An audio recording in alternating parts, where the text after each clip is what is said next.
Okay. Thank you for this very nice turnout, and what I understand is the after classes here. We're still going and still struggling to get audiences for our talks, but this is really at UCI. This is really nice. Thank you for coming. I will read. I'm going to read something mainly, and I'll try to do it with passion. Hope it interests you. At the end, I talk about one particular project we're involved in that I hope that's, I think, characteristic of where workshop or design work is moving at the center that I'm running. So I'll give you an idea. But anyhow, let's just start. Beginning with the particular critical history of ethnography in which I've been engaged, I want to examine further the nature of the ethnographic method in anthropology that is more convergent with design practices and the social interventions of art movements than ever before. The identity of anthropology remains, but the nature of its own game has changed. This is most apparent in the forms that ethnography increasingly takes between its key modes of traditional writing, the private archives of field work, the finished genre of the ethnographic text. So my concern here is not an ethnography of design or ethnography as design, but how design, especially collaborative studio methods, work its way into the long-standing production of anthropological research by ethnography.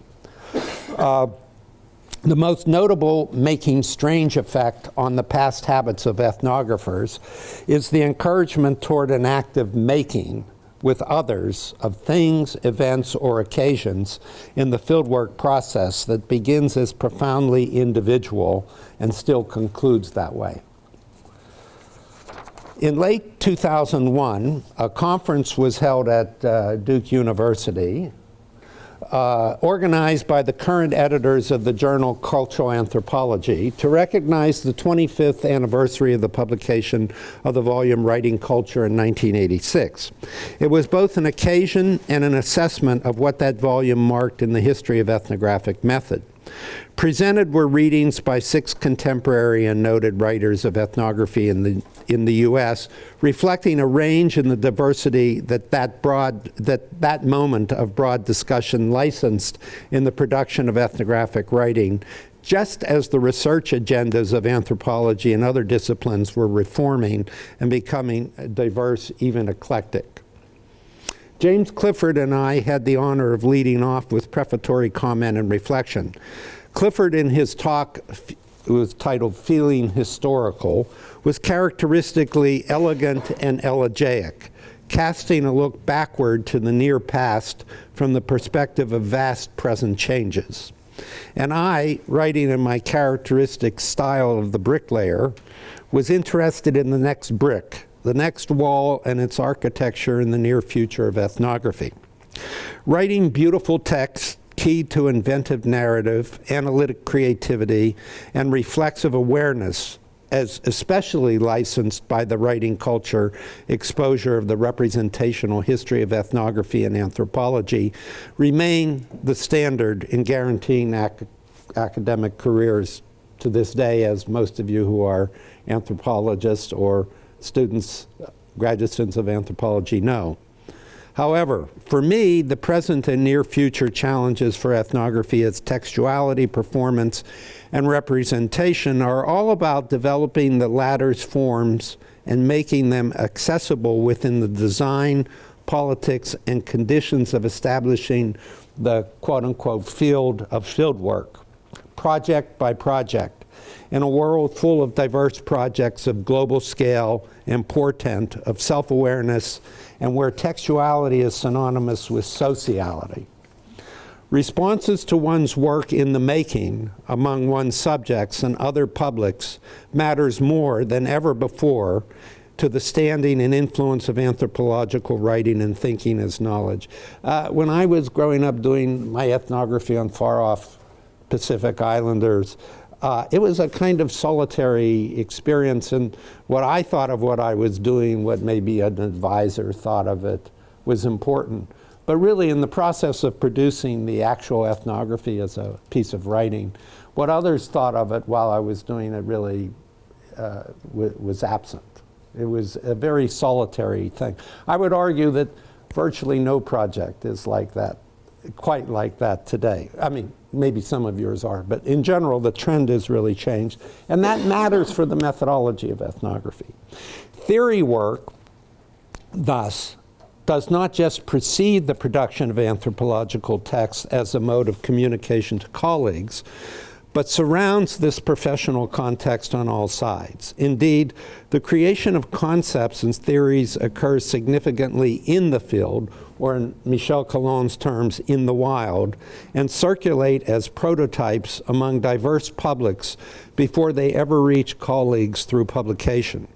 Professional discussions of research in anthropology seem increasingly to define themselves in the middle of projects without making the dimensions of research clear enough. Anthropological knowledge is at the same time expert knowledge and publicly recognized as such. The question is, what forms of representation in the contemporary, in the tradition of writing culture, what forms of representation in the contemporary make this so?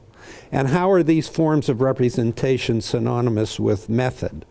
How then do we sustain or morph the regulative ideals of ethnographic writing in relationship to, and more importantly, within the fieldwork experience itself, operating as research in the world?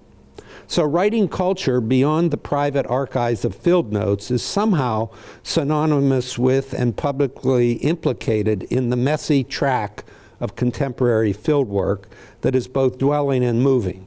But just how? What is unique to ethnography, I believe, is the building of its ideas and its concepts and theories from those of its subjects and found partners in fieldwork. In this sense, theory is a primary form of data, not its result. But as such, it must be located in the sites and situations of fieldwork. This requires dialogic forms of reception that the anthropologist has to make, stage, design, and incorporate into classic notions of fieldwork. By the way, a kind of skill that anthropologists don't in the past have at all, or much of, maybe natural skills, and the production of ethnographic texts from them. How all this can be staged, mediated, and circulated in a quote-unquote standard project of contemporary anthropological research is a matter of keen interest to me, as I've emphasized in recent writing and tried to subject to experiment at a modest center for ethnography at my university. So my impulse is to push the production of ethnography, its published texts, back into the contemporary experience of constructing the field of fieldwork. And this needs its forms and norms for remediating the textual forms that we have, making them performative and more actively interventionist in part, and rescaling the classic regulative ideals of ethnographic method themselves. So forms of enactment, emplacement, and textuality within and alongside fieldwork are what I'm after. Appearing to become theater, performance, or experimental in the aesthetic sense on one hand, or the studio work of designers on the other, these alliances create the forms for achieving the distinctively historic, analytic, and theoretical ends of anthropological inquiry as these have evolved since the 1980s.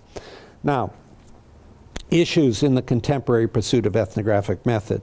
Organizing a Center for Ethnography after having moved to the University of California in 2005 has provided me and others an opportunity to think through and modestly experiment with these forms of producing ethnography within and alongside the politics and dilemmas of establishing sites and conditions in the spirit of classic fieldwork, where sustained participant observation, dialogic engagement, and deep relationships, significant research could be cultivated. These classic modalities that define ethnography, dialogic intensity, participant observation, and within deep local relationships are still its ideals, but they are much, much harder to achieve. And I would say that in many projects, they are not achieved as strongly as they were in classic projects. So there's a kind of incompleteness to the playing out of the kind of ideals which have defined the fundamentals of the ethnographic method. These are means for experimenting with textualizing of ethnography in the real time of fieldwork. So pushing the idea of the text back into the doing of the ethnography makes the issues of writing culture relevant to fieldwork, not so much text.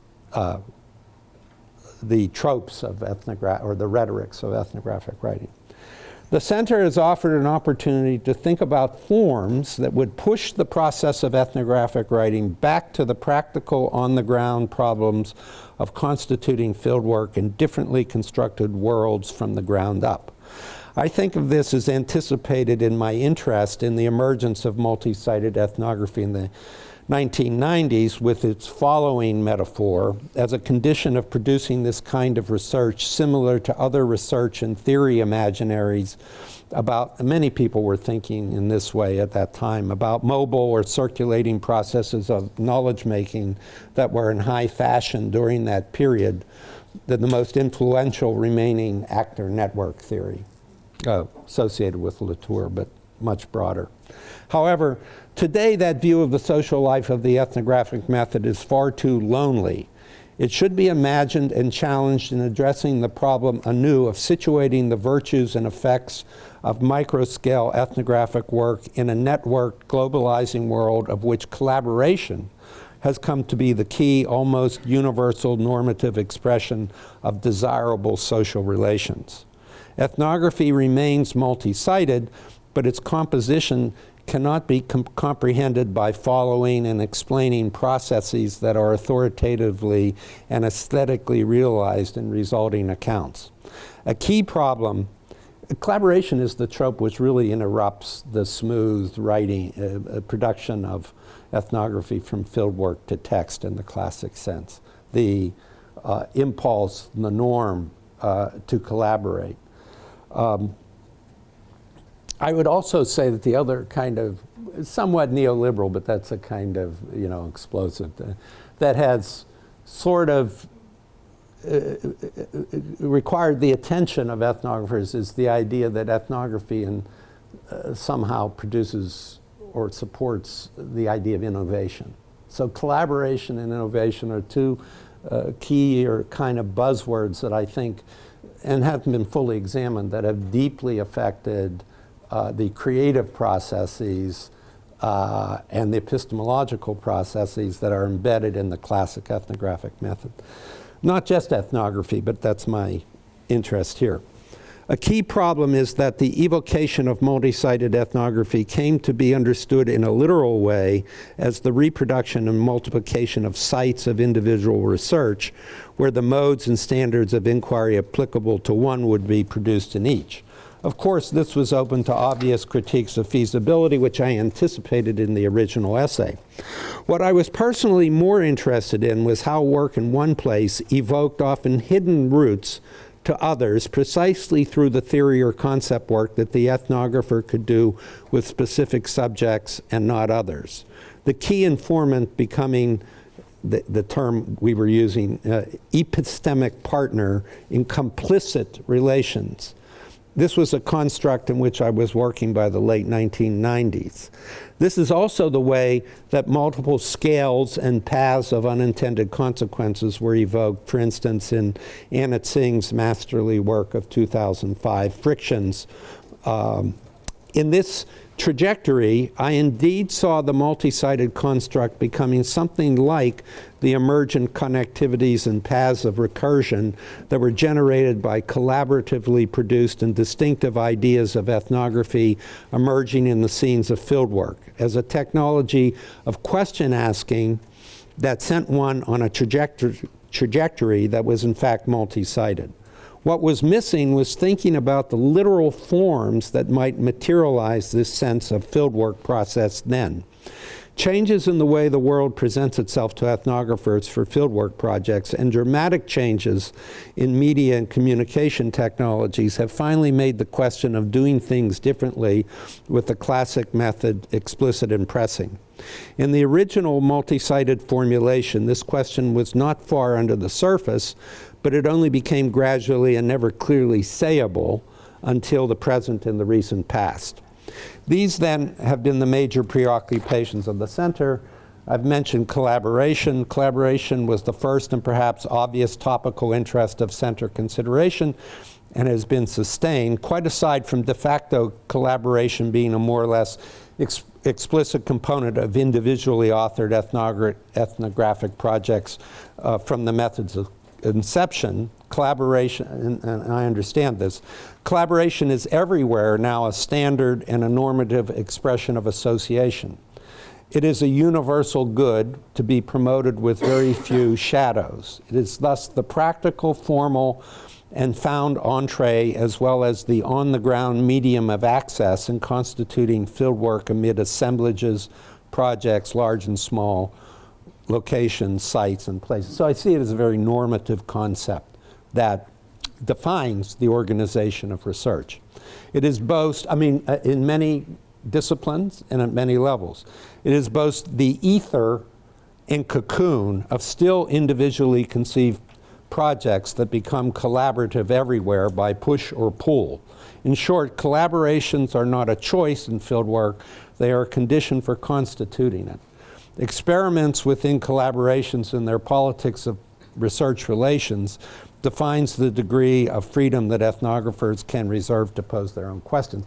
In the past, I think a lot of this has been absorbed by the virtues of interdisciplinarity as the explicit expression in universities that of the kind of collaborations that is favored. But what I'm talking about goes far beyond that kind of formulation of interdisciplinarity, talking to people in other academic disciplines. It's really participating in kind of global assemblages as they're constituted by various kinds of political and economic powers in the world. And you wind up, of course, very located in specific places with specific roles. But the context in which you're located is in some project of collaboration. Pedagogical experiments. The kind of students who become anthropologists now and who pass through its initiation by ethnography are distinctive by often having already been where they want to go. For example, as journalists or as workers in NGOs of a variety of sizes and causes. Having both experience and knowing language's relevance to the once defining alterity of place of the ethnographic subject.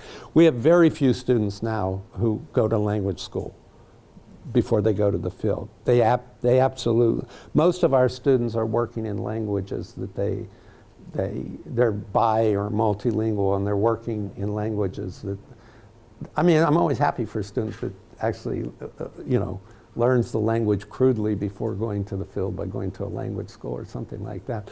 But that's relatively unusual now. They arrive and we recruit them on the basis of their already formed commitment to and curiosity about problems that becoming anthropologists will help them know afresh or more deeply.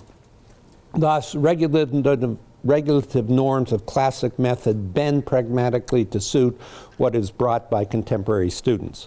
The impulse is to push the production of ethnography back into the experience of the field, but it needs its forms of pedagogy for so doing. The prevailing Malinowskian regulative ideals are still very much training in theory and method before venturing into the literally unknown. Instead, experiment with ethnographic form in the studio or charrette expands the imagination for projects to which students come already committed. The experimental possibilities increase considerably in postdoctoral revision of dissertations and in the imaginaries for second projects when newly minted anthropologists are on their own. Post-dissertation work and later projects are never so Malinowskian again. But first field work is messy, especially amid networked entanglements of collaborative projects, large and small, already being there, highly reflexive and sometimes even para-ethnographic in outlook. It might just as well be served by alternative forms and contraptions if only they were encouraged by pedagogical experiment. And then these are some of the early jargon terms that we created, good enough terms to talk about what we had in mind. Third spaces have been evoked in the recent work of Michael Fisher and his efforts to envision a distinctive anthropology of science and technology. They emerge at what he calls plateau moments in fieldwork settings, which are dialogic opportunities for anthropologists when ethical issues get debated and articulated by social actors in process.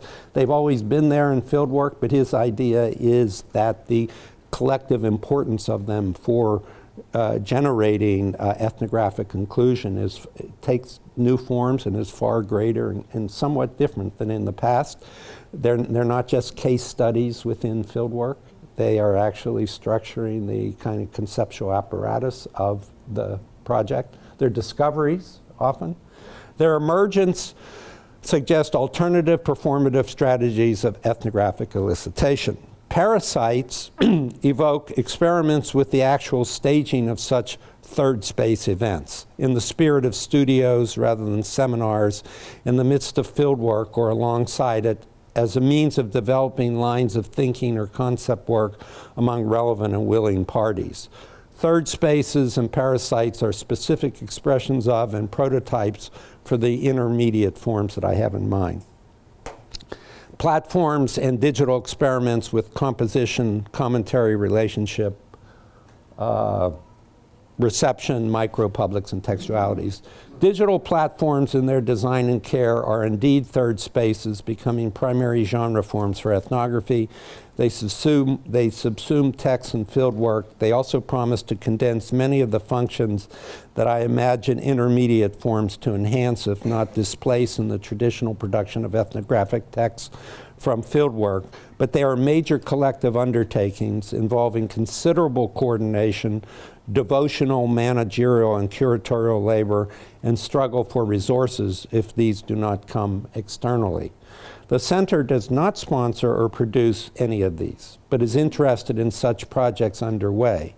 We are particularly interested in following, for example, the asthma files conceived and nurtured over several years by Kim and Mike Fortune, who have written in detail about the derivation of the design of their platform from the lineage of writing culture and more generally of culture theory during the 80s and 90s. What's really advantageous about their writing is that they make this bridge.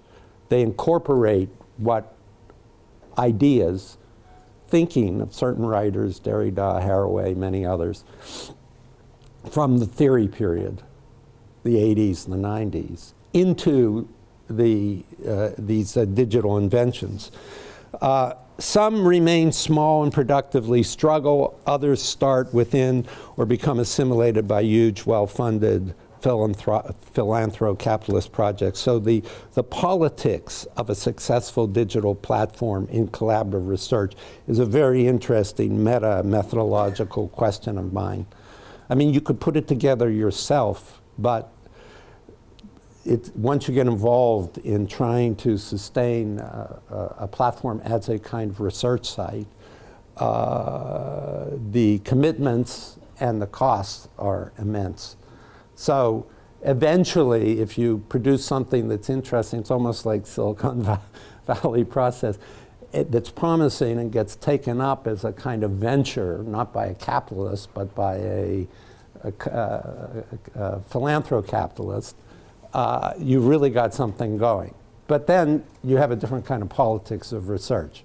Anyhow, the whole emergence of digital platforms as significant media for ethnographic projects is something we are interested in. And contemporary contraptions in general, nesting, scaffoldings, recursions, receptions, and micropublics. Digital experiments and designs for ethnographic research and writing are particular sorts of contraptions, improvisations with the classic ethnographic form within the constraints and possibilities of media technologies.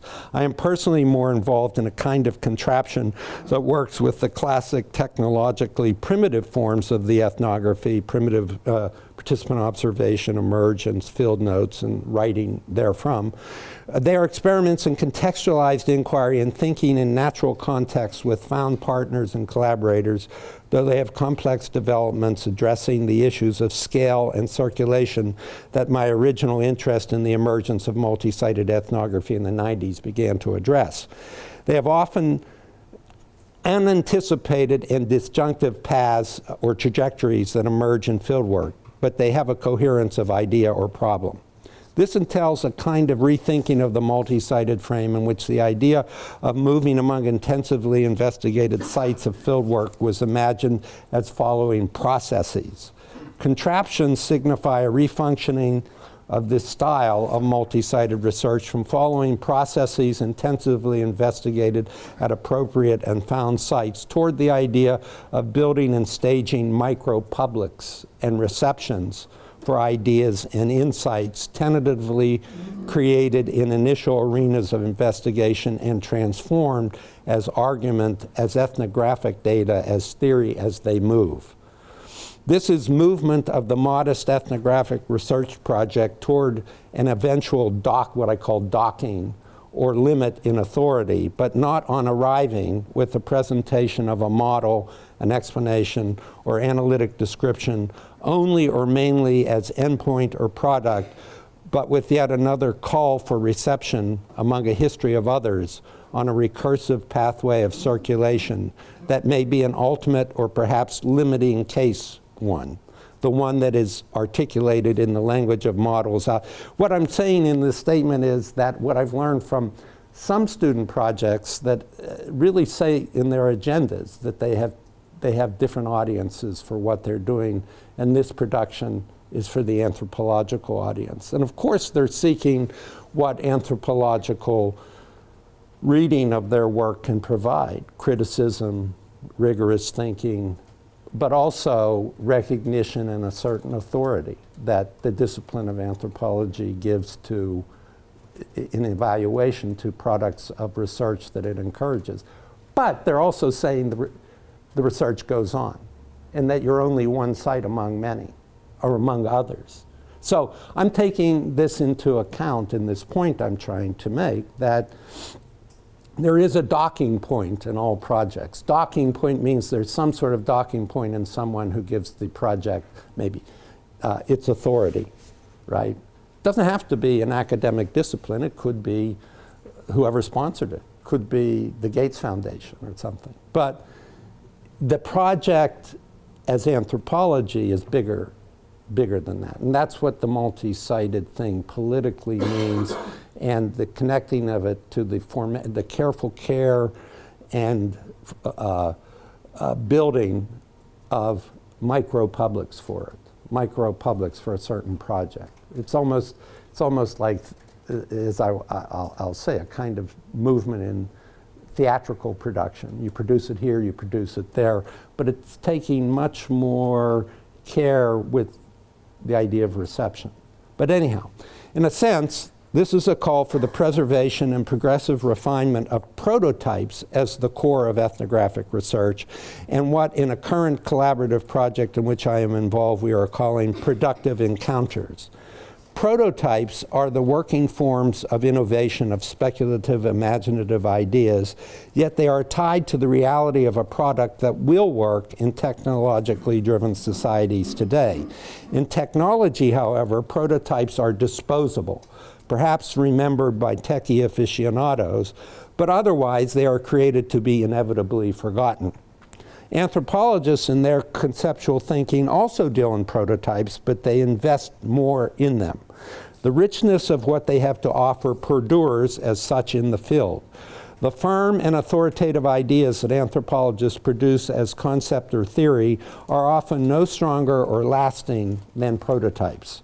Current anthropological debate depends on preserving prototypical ideas as a form of data, re-enlivening them for other possibilities, and sometimes excavating them back from the finished concepts as they appear in text and publication for continuing inquiry.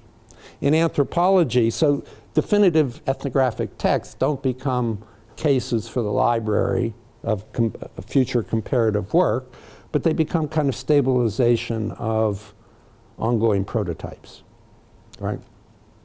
In anthropology, prototypical ideas span the space of the experimental and the authoritative. The gift, for example, as many of you those of you who are anthropologists, is one of anthropology's most enduring prototypical ideas, okay?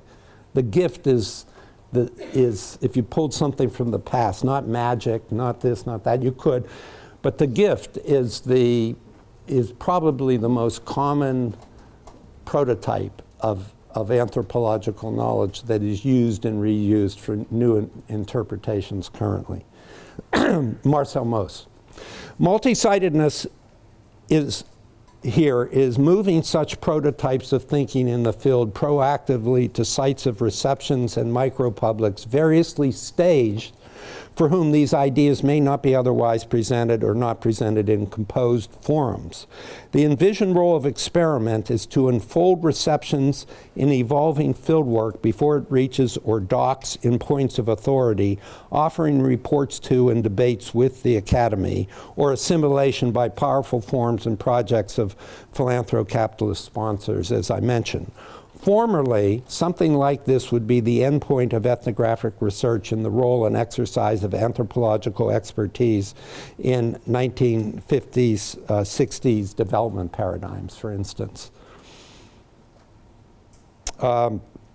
Its successors are collaboration based on philanthro-capitalist projects, for instance, the Gates Foundation, but many others worldwide based on its model. Ethnographic research in its traditional modest scale can work outside such realms of authority for considerable periods, although these define an inevitable limit for it, what I've called its docking points.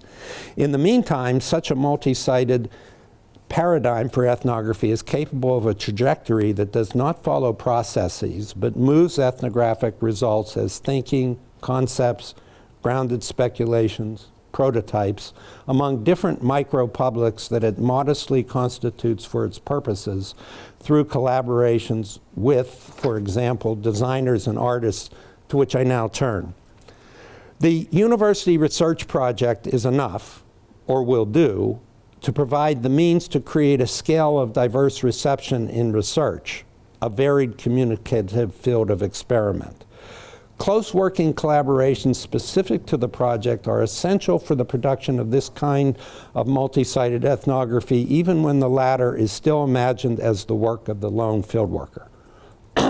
For example, Kim Fortune in her 2001 ethnography Advocacy After Bhopal gives a very good account of working within circuits of activism that define the sorts of micropublics and granular receptions, she calls them enunciatory communities, that an embedded ethnographic project can conjure for its own purposes. For example, how media representations, advocacy campaigns, and legal responses all recursively contribute to making an incident into an event, and how ethnography creates its own receptions, proofs of concept, and the like alongside.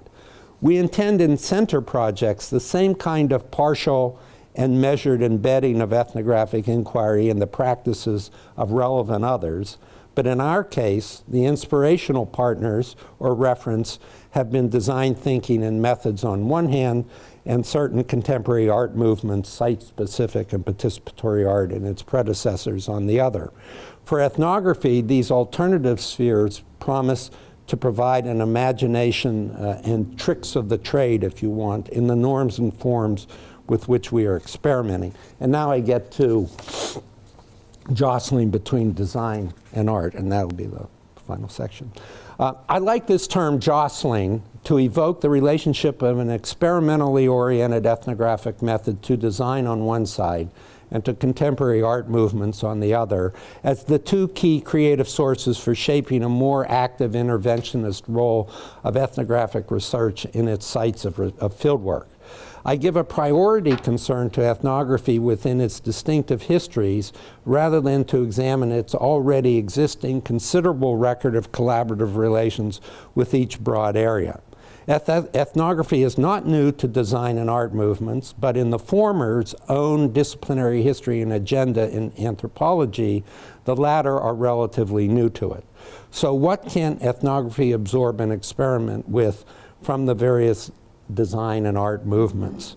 The inspiration of design methods and thinking have been intended to incorporate ethnography through the use of cultural probes as well as the space they make for knowledge of end users. So ethnography has always been important to various versions of design to represent the end user or to invent what are called cultural probes. But the commitment to the communities or the ethnographic subject is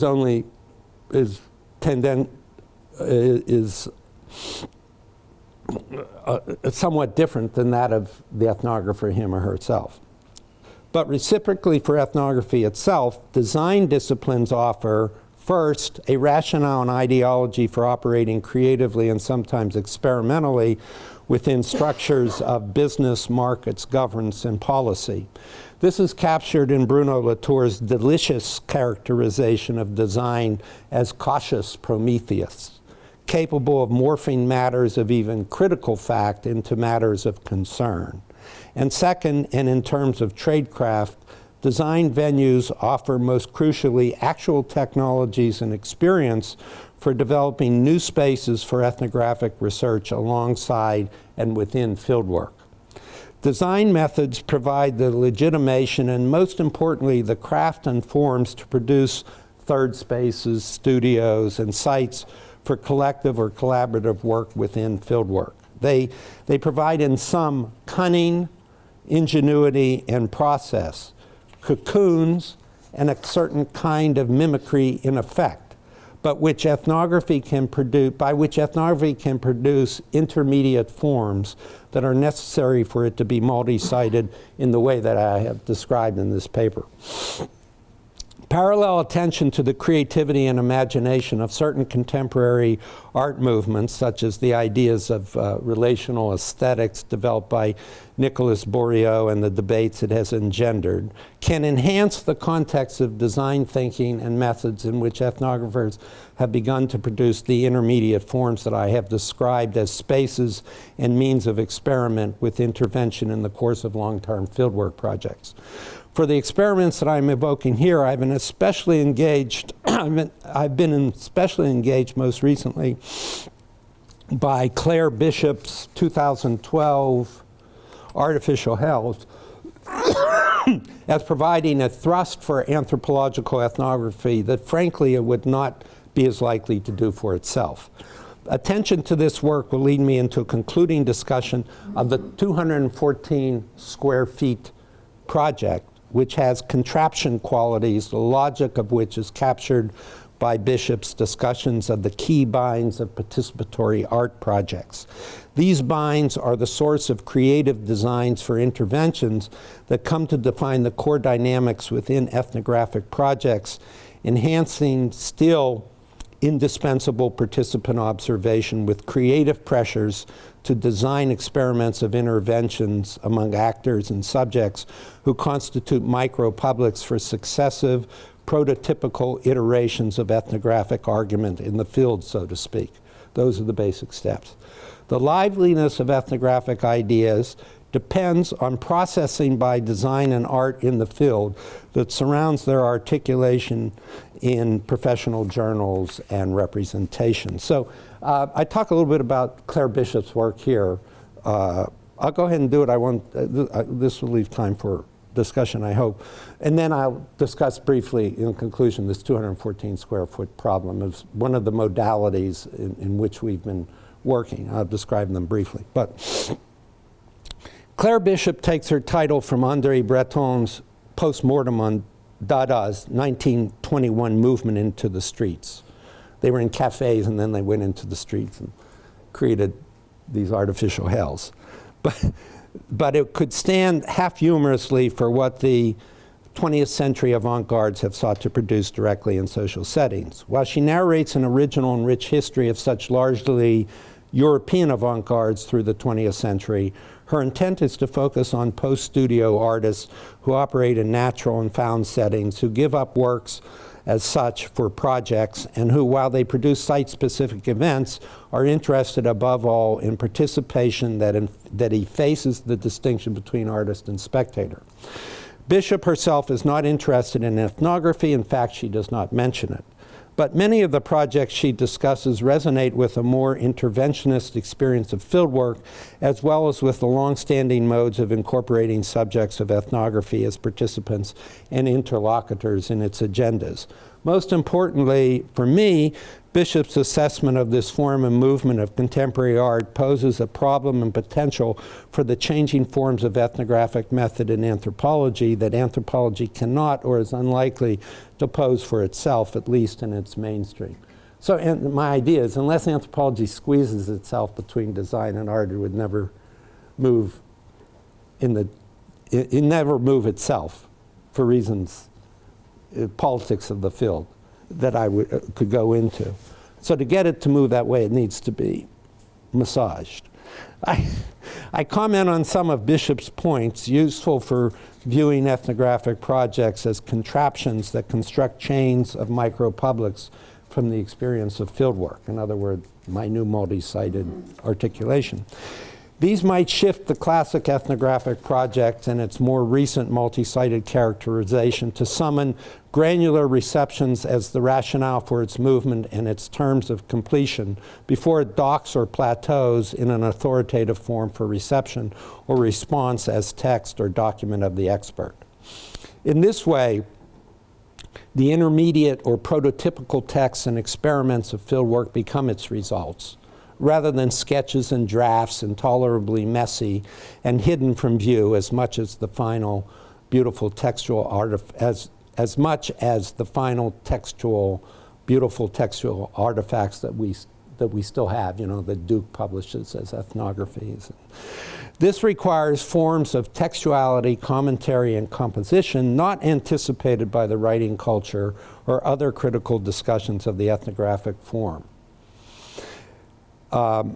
Ethnographic writing remains largely composition after fieldwork. It presumes and privileges at least a professional readership for its performance, just as art presumes spectators.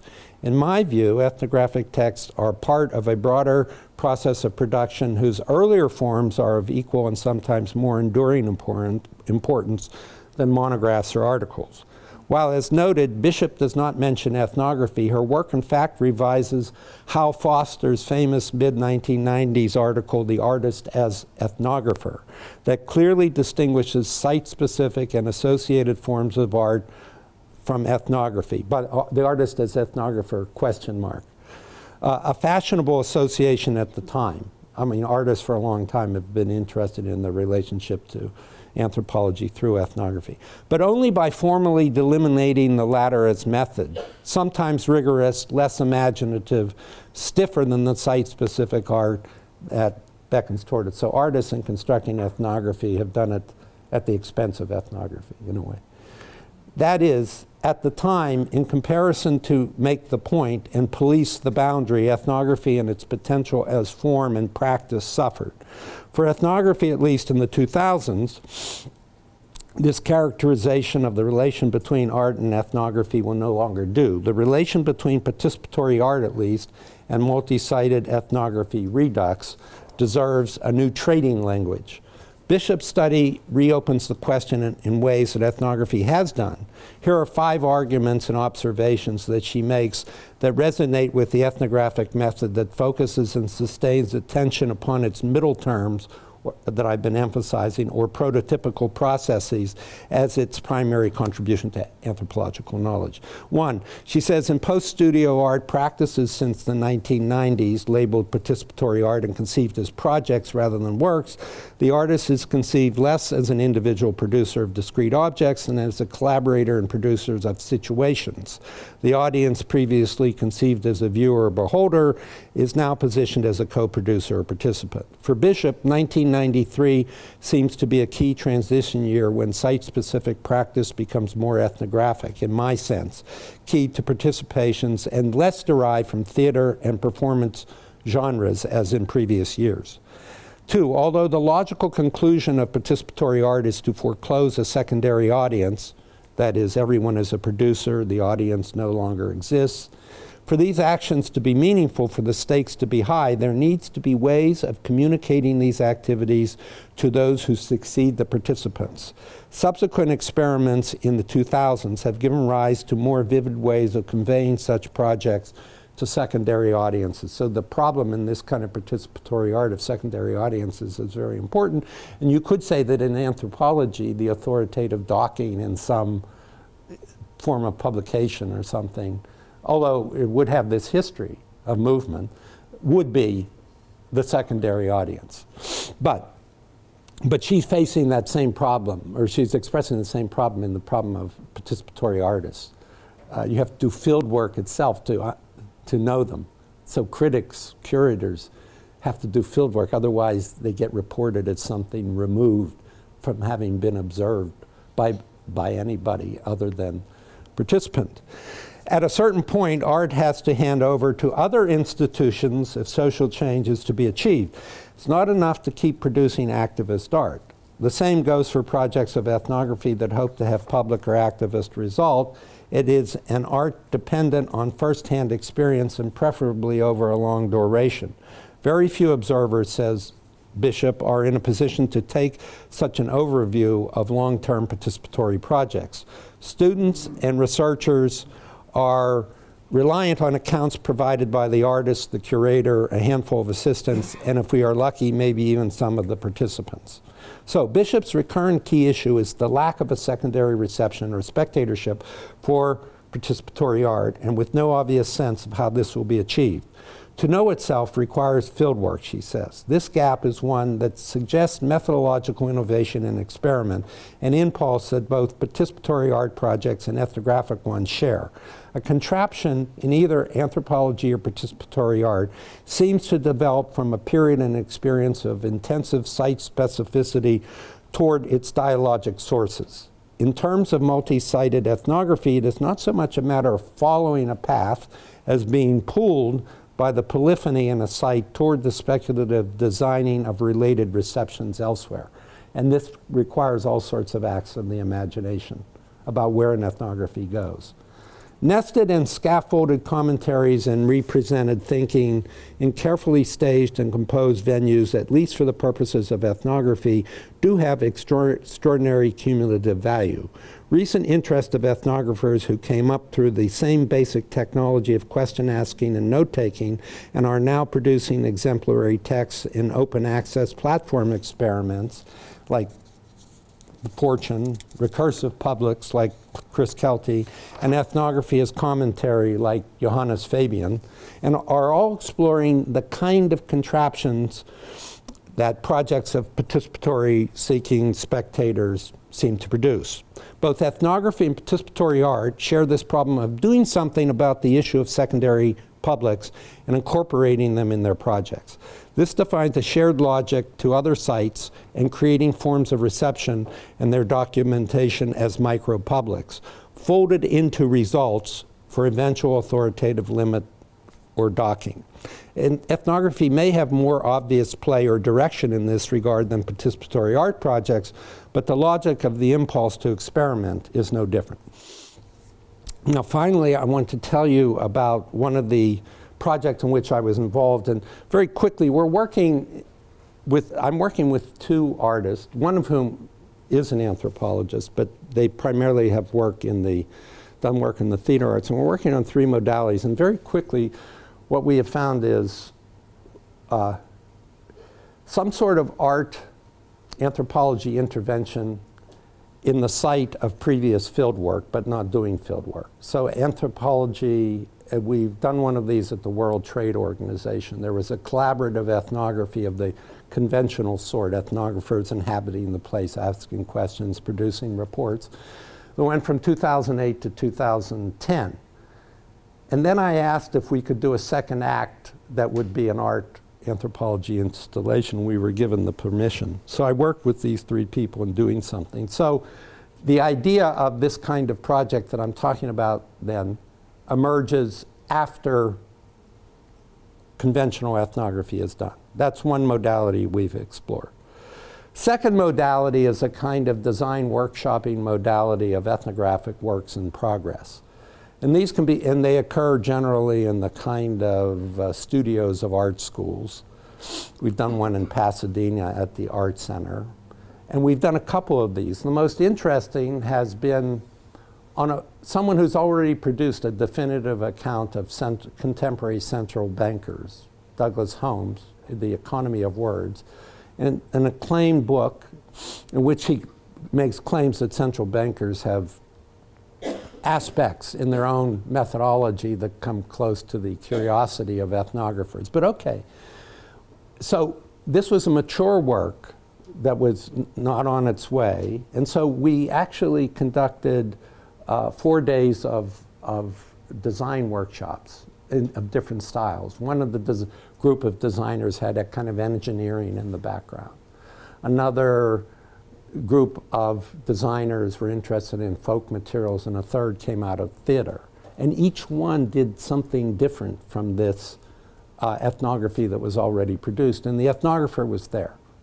And we also used a panel of anthropologists. So the thinking of design workshopping, ethnographic projects in their early thinking, in their being finished afterwards, very interesting and kind of standard kind of work we're doing. The one I want to recount to you was actually an art commission.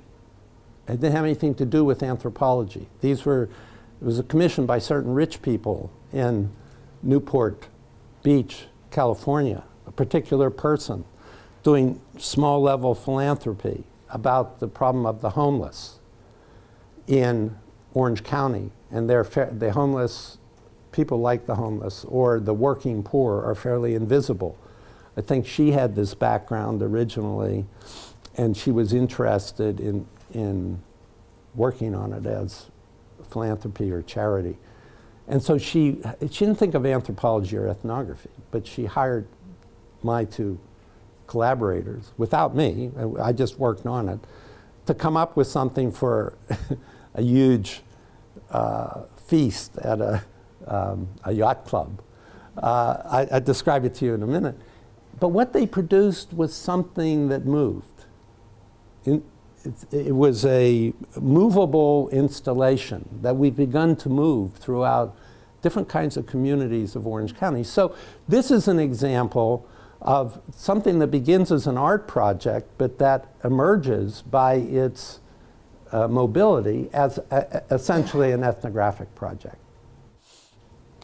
But, so I call it, this first.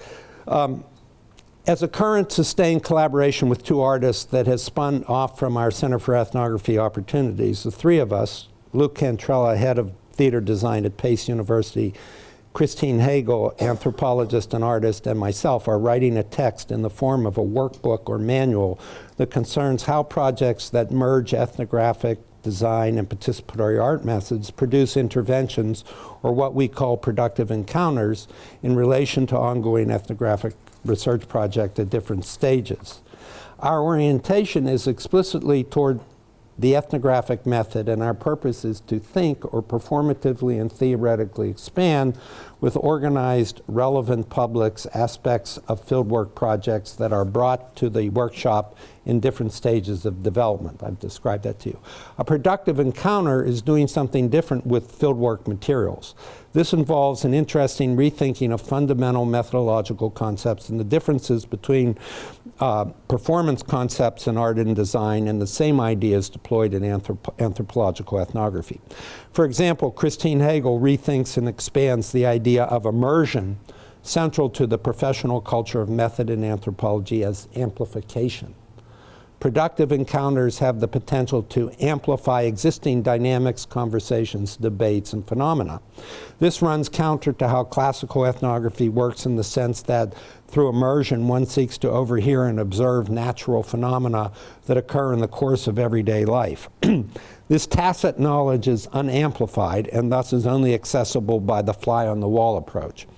Being an ethnographer has long been associated with a kind of sublime and gifted insight, but this can be opposed to the model of experiments such as we are designing as the Productive Encounters Workbook, which relies upon techniques to open up, share, and morph anthropological hunches or insights by creating expressions for them, not as true or false, but as situations where such ideas are explored or amplified directly or indirectly by social actors. The imaginaries of pioneer situational ethnographers like Irving Goffman and Harold Garfinkel posed ethnographic insight in these dramatistical terms, but we are breaking the frame of the bounded fieldwork concept and thinking more like Brecht, for instance, while keeping clear of the specific assumptions and aesthetics of theatercraft.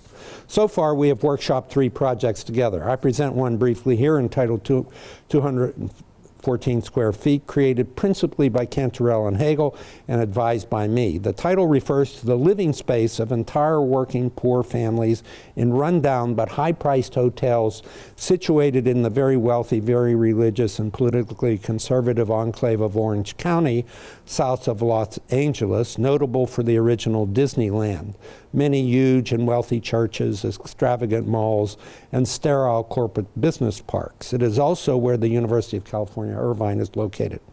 The concept of the project was not so much to examine the conditions of the virtually homeless, which would be the idea of ethnography, but to probe the relation or non-relation of the wealthy and the privileged, including enlightened academics, to them, and especially to stimulate and clarify ideas of charity, responsibility, and injustice. 214 square feet is an immersive, scenic environment created in collaboration with the Project Hope Alliance, a non-profit organization that serves the homeless population of Orange County. For such families, a motel room is an impermanent home made home-like through the personal objects that fill it and the daily activities of home life within its walls. The environment has traveled throughout Orange County, creating encounters at various non-traditional sites of performance, such as the Balboa Bay Yacht Club, where it was first shown, the Central Plaza of the School of Social Sciences at the University of California. So we had the social sciences come and comment on this, which was very interesting, the affect of it and what they had to say. The Second Harvest Food Bank and Saddleback Church, and there will be other sites. So this is multi-sited, art has become multi-sited ethnography in a way. Existing on, and it answers what's her name, Artificial Health's question about secondary audiences. Existing on the border between theater practice and anthropology, 214 square feet is conceived as a research environment that collects ethnographic data through the activation of an experience. Fictional and personal narratives of homelessness in Orange County have been materialized in a staged environment, which in turn serves an ethnographic purpose by inviting audiences to experience this environment sensorially and to offer responses. The scenic environment is a full-sized replication of a motel room inhabited and lived in by a fictional family of 6 who function as unseen characters. The audience entering the front door and exiting through the bathroom traverses the roughly 214 square feet. Furniture typically found in motel rooms has been rearranged and augmented, showing the creative solutions 2, the practical problems of poverty and limited living space. Found objects purchased from auction at the goodwill of Orange County represent the personal effects of a composite family. Audio and video recordings emanate discreetly from objects such as a heat vent, a bedside alarm clock, and other objects, and intimate proximity is required to experience some of these media elements. For instance, only by sitting on the bed closest to the clock can one overhear a child's story. The experience overall is an open-ended participatory performance in which audience members open drawers, peek into storage bins, and otherwise touch and move objects as they walk through this space. In one respect, 214 square feet is in the tradition of participatory performance in contemporary art that Claire Bishop chronicles, especially strong since the 1990s. The project employed classic strategies from theatrical production to create a design space infused with embedded narrative. Hegel, an anthropologist, functioned as author by other means, substituting the text of the playwright with a body of ethnographic data. Cantarella, whose practice is set design, enacted a traditional design process that, quote unquote, read the ethnographic data as a play text, and from this reading generated a theatrical setting. 214 square feet adopted familiar strategies of the tradition of the site-specific art tradition, but it added to them a strategic dimension of temporality as well as multi-sited circulation, similar to the emergence of multi-sited fieldwork that so transformed the look and structure of ethnography from the 1990s forward. The 214 square foot project is most ethnographic in these strategies of movement and elicitation among related but diversely positioned subjects. Not the working poor themselves, but the privileged, in fact, they don't appear, but the privileged of varying position, of whom the former are varying interest, reflection, and consciousness. The anthropological root of the project is about the spatial and conceptual subtleties of varying degrees of awareness of inequality among the privileged.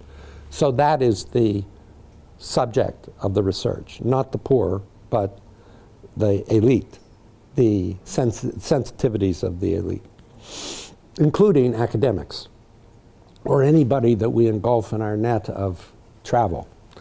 The initial site, the Balboa Bay Yacht Club, not only transposed one of the poorest motel rooms in Orange County into one of the most exclusive hotels, but it also occurred during the specific time of a gala benefit. Attendees of the gala encountered the materialized performance within the specific context of a benefit and thus had to synthesize visual, spatial, and temporal disjunctures. In this context, the subject of the work became the nature of the charitable act and how it functions to assuage guilt and assert social status while simultaneously creating intimacies across class and between patron and benefactor. Similar process occurred as the piece traveled to different sites throughout Orange County. Same time, the terms and subject of the staged encounter shifted. For instance, during the installation at Saddleback Church, a mega church with a congregation of over 20,000, the subject became how fundamentalist Christianity resolves its principles of ministering to the poor with its dominant political discourse of libertarianism. Then, later, when installed in the plaza of the School of Social Sciences at the University of California, Irvine, the installation revealed how works of advocacy reliant on emotion are problematic for social theorists and researchers trained to operate within rational intellectual structures and a presumed left-liberal political mentality. The multi-sided circulation of the project thus engaged fundamentalists, philanthropists, social climbers, social scientists, and regarding decent citizens. In fact, the performance experience is construed as extending beyond the time of the encounter into process and installation. For each installation, instead of hiring a strictly professional crew, volunteers were solicited from the different partner organizations to help assemble the structure. The process of installation was seen as a crucial time in which dialogues around the work's themes were rehearsed. Volunteers, having participated in the labor of building and restaging the environment, acquired a kind of ownership in it and often became guides for the viewing audiences. So they became para-ethnographers. This was particularly notable during the performance at the Balboa Bay Club, where a member of the Project Hope Board, costumed in black tie, adopted the role of a narrator, guiding patrons through the motel room and instructing them to specific ways of seeing and interpreting. As in a traditional narrative performance, a definitive statement about meaning, voiced through a figure of authority, both assert their truth while inadvertently suggesting their inverse. A kind of ethnographically valuable language game emerges. This duality reflected a central question of the gala site, namely, does the charitable act spring from a desire to do good work or a need to symbolically suffer to cleanse one's guilt as a member of the upper class? This, of course, is a question or an observation that arises in ethnographic participant observation and perhaps explicitly in conversations of classic fieldwork. Here it is performed through the production of the installation in richly generative expressions and reflections by a kind of elicited and interested collaborative doing or making as ethnography by design and performance. This project remains in prototype. We do not yet consider it to have, as I've talked about in this talk, docked in authority. It has no need to constitute the richest kind of analytic descriptive knowledge from the ethnographic form that the ethnographic method was invented to produce. Thank you.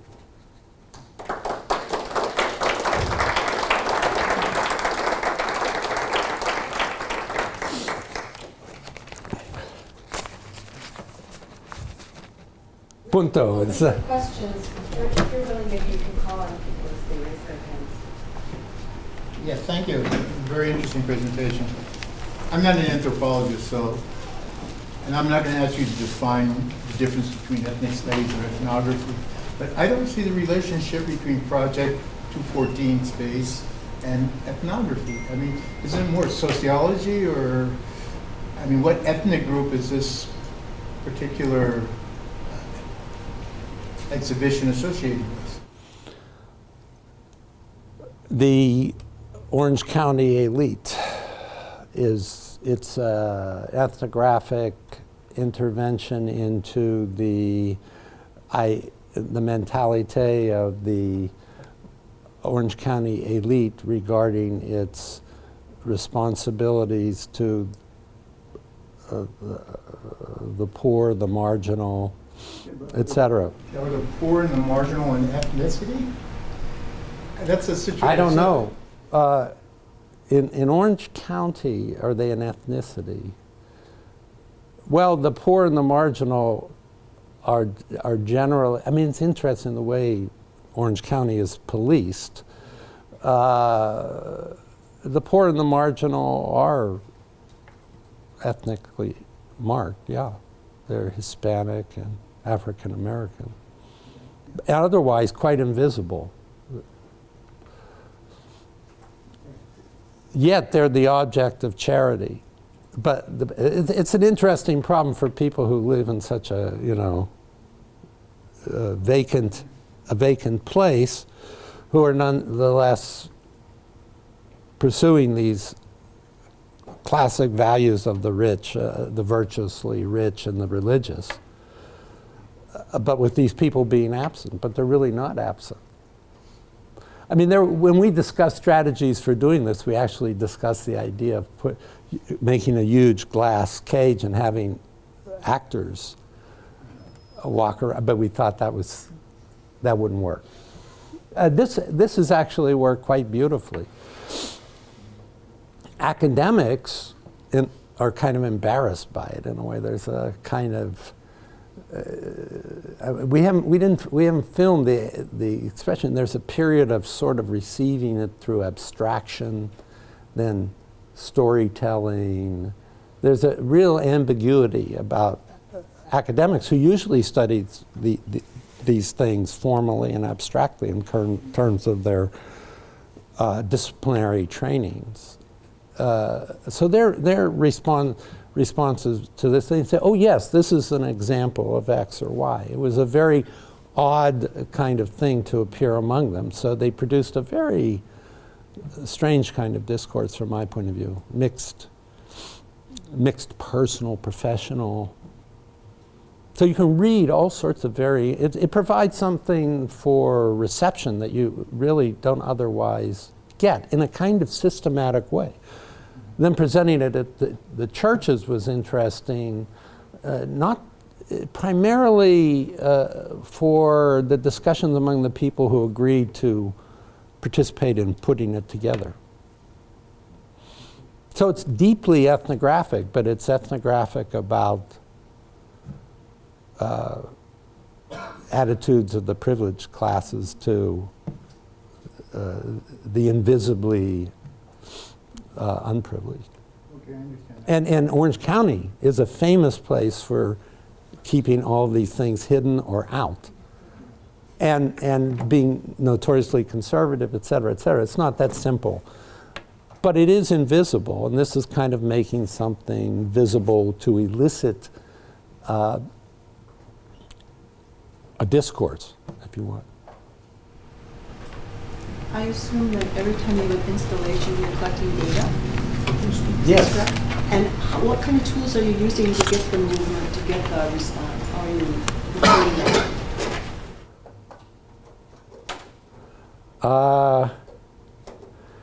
You know, that's not design. It's you might say that's a crude part. There a lot of note-taking, some filming. I mean, I don't think the people who are participating in this, and maybe this is an IRB problem, I don't know, understand this as ethnographic research. They understand it as art installation. So. My question is kind of similar to Arlene's. I'm wondering who the person is in the picture, and whether did you interview people as they were leaving, or what was? Did you ask for permission? Now that you brought up the IRB, mentioning this is part of a study, and you get your thoughts, or what was that like? We didn't do any. You know, this was treated strictly as like you were visiting an art installation, and therefore, in visiting an art installation, you're not being, you know, recorded or whatever. So it was just kind of listening, watching, engaging the people who attended in conversation, and sort of taking notes on it. I mean, the actual ethnographic methodology was, you know, the usual primitive stuff that has always worked very well.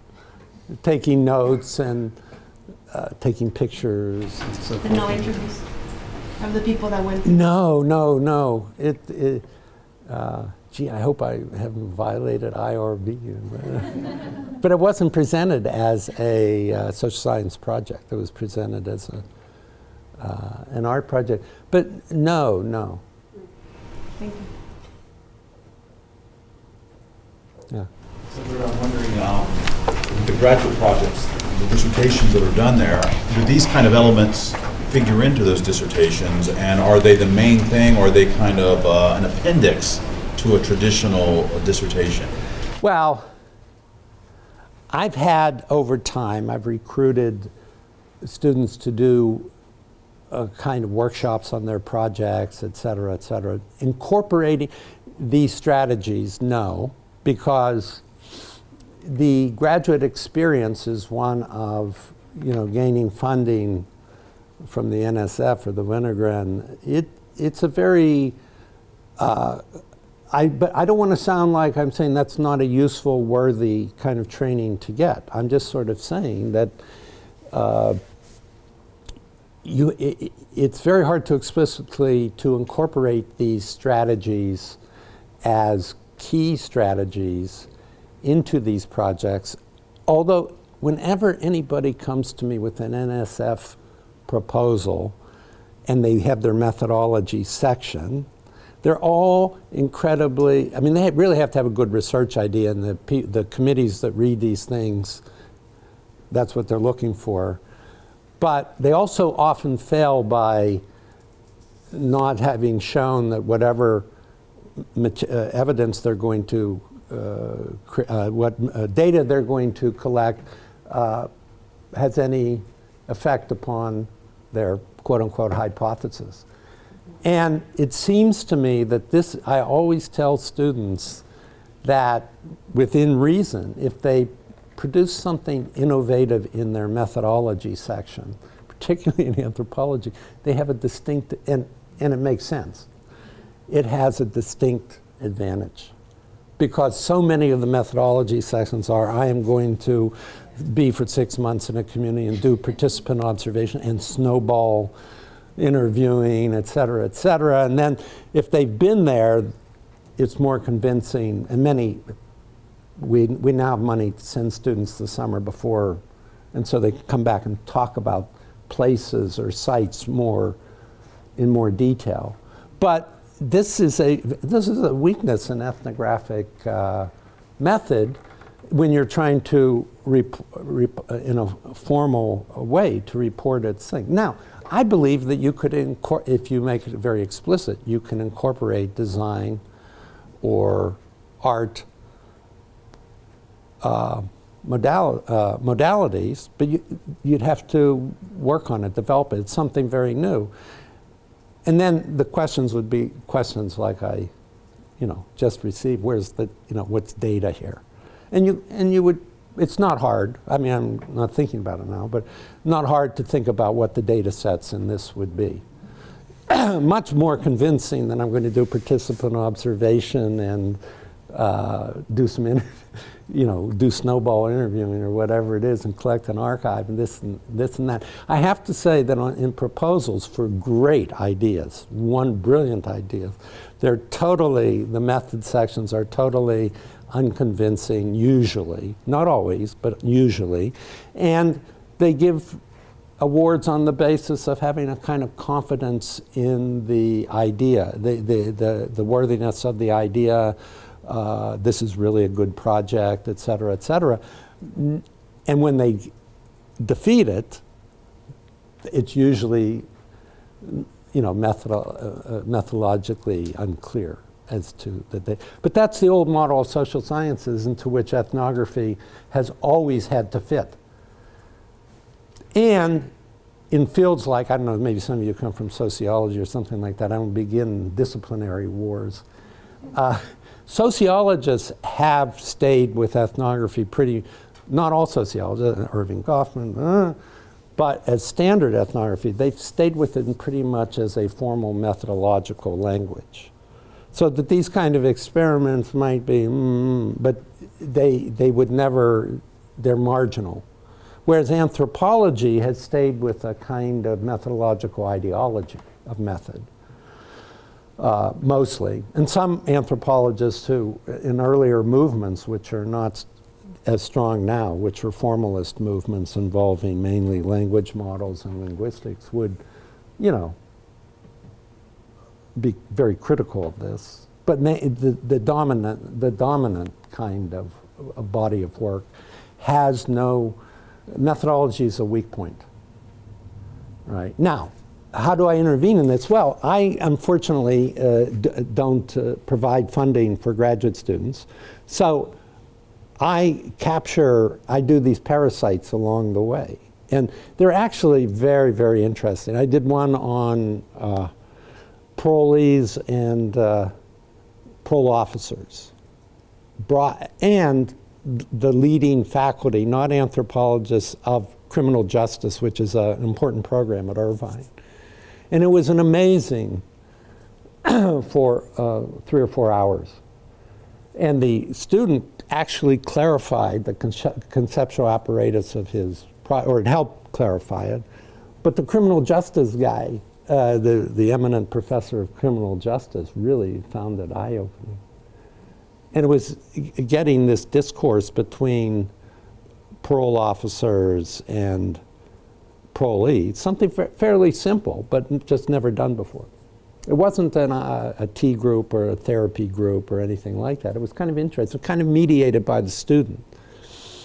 Yeah. So I've done these parasites with student projects.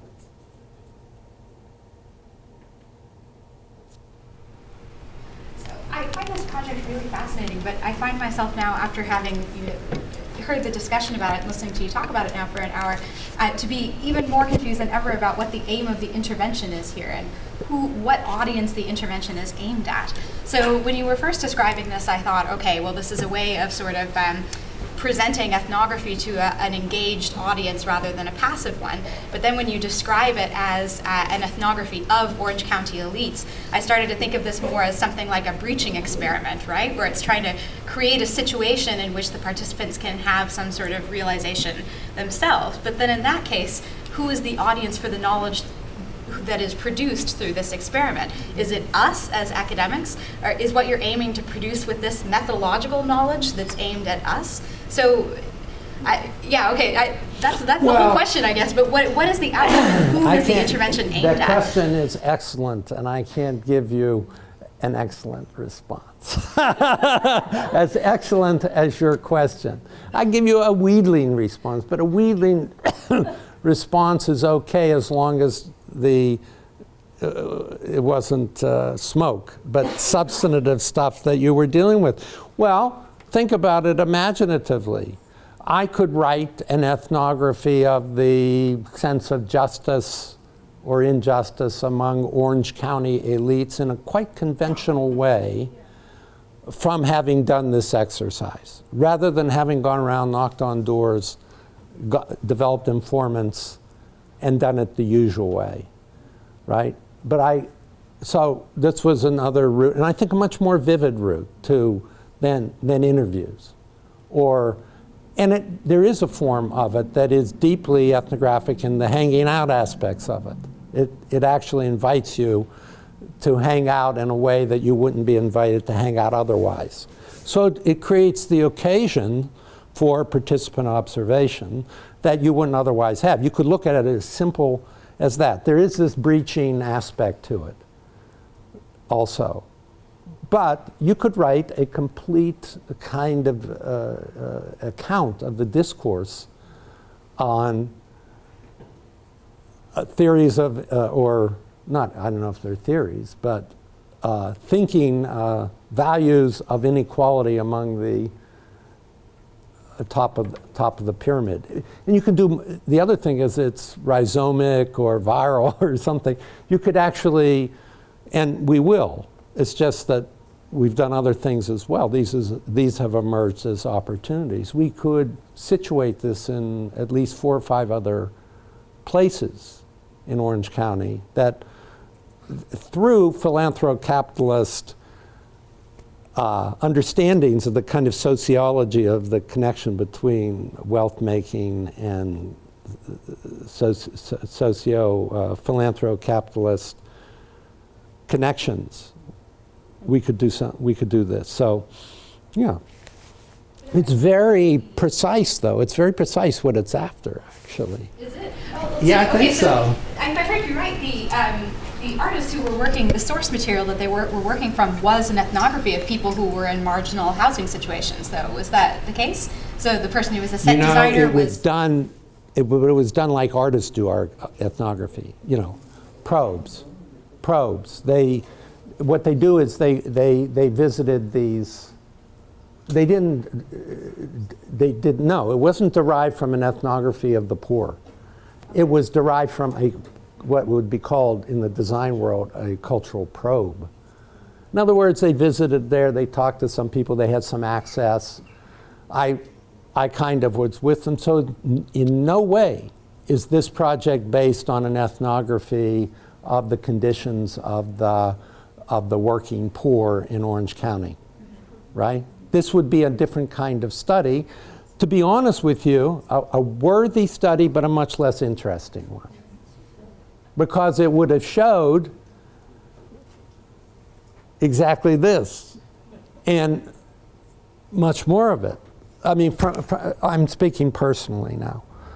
Much more interesting from my point of view to make this visible to virtuous people of means and good intentions.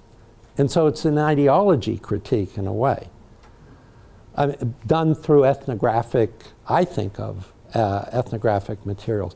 There's nothing that we composed here that's not true to the sites of where these people live. So this cultural probe, rather than the ethnography, was enough. So this is a case in which I am saying that cultural probes, which are, ethnography on the cheap, although I must say, when I was teaching undergraduates at Rice, the best students I ever had were from architecture. Why? Because in the classroom, you want to talk about ethnographic things with people who have a sensitivity to them, but who have not done ethnography. And what was great about architecture students who are trained in cultural probes is they go into settings. They're never going to write ethnographies of them, and there are certain values about writing ethnographies of them, but you have to argue for it. But they had, for whatever I wanted, the arguments I wanted to make in the classroom, they had incredible sensitivity to the kind of realities that ethnographers deal with, and others didn't. But anyhow, you were going to, you had, okay. It is 1:30 and I see some people trying to grab their bags. Yeah. So let us stop and then let George be flooded with additional questions afterwards. Can we all take a moment and thank Irvine?